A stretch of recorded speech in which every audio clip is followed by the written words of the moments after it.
සුබ දවසක් ඔයගොල්ලෝ හැමෝටම. අද මම ඔයගොල්ලන්ට පෙන්වන්න හදන්නේ බණ්ඩක්ක තෙල් දාගන්න විදිහ. ඉතින් මුලින්ම බලමු මේකට අවශ්‍ය කරන දේවල්.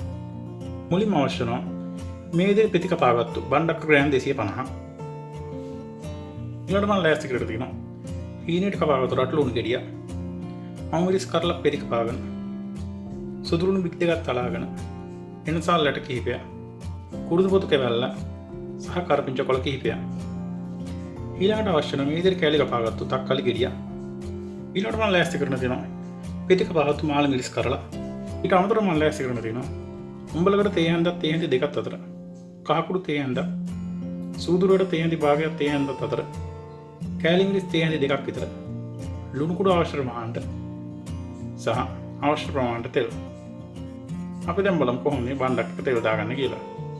මුලින් මේ වගේ වාදනයකට බණ්ඩක්ක තෙල් දාගන්න.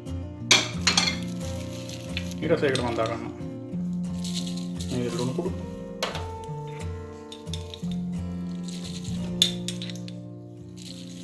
කැලි මිරිස් සහ කහකුඩු. ඊට පස්සේ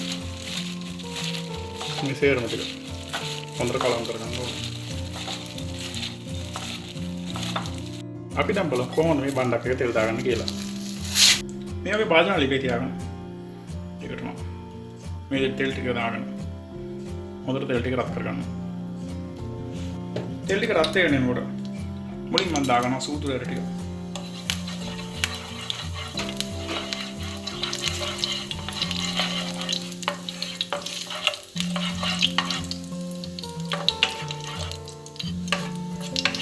සූදුර ටික බෙදීගෙන එනකොට ඊළඟට ඒකට මම දාගන්නවා එනසා කුරුදු පොතු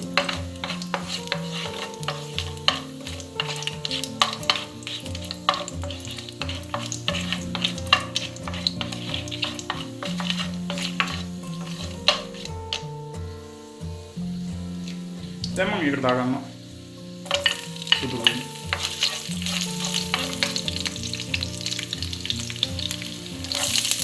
රට ලුණු.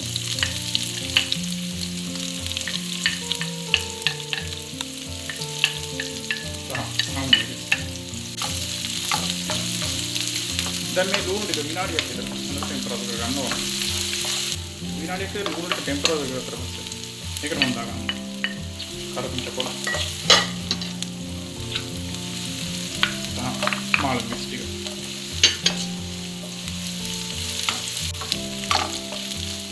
ලුණු ටික මාළු මිරිස් ටික ටෙම්පරේචර් කරලා පස්සේ ඊට මම දාගන්න තක්කාලි.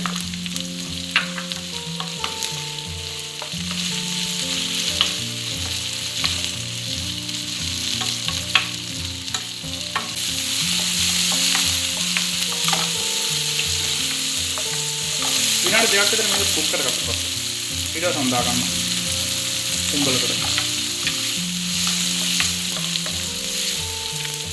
ඒක මම ලුණු ටික ගන්න ගන්නවා.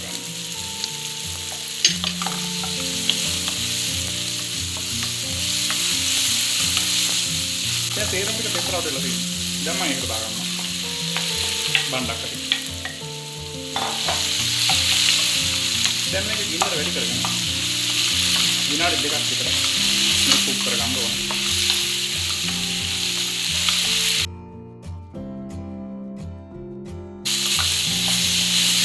මේ විතර විනාඩි දෙකක් විතර හොඳට ටෙම්පරේචර් කරලා අපි දැන් බලමු කොහොමද මේක පිළිගන්නන්නේ කියලා. මේ තින්නේ මම තෙල් දාගත්තු බණ්ඩක්ක එක. ඉතින් මෙන්න මේ විදිහට ඉතාමත් ඉක්මනින් සහ පහසුවෙන් බණ්ඩක්ක එකක් තෙල් දාගන්න පුළුවන්. නැවත වීඩියෝ එකකින් හමු වෙනතුරු සුබ දවසක්.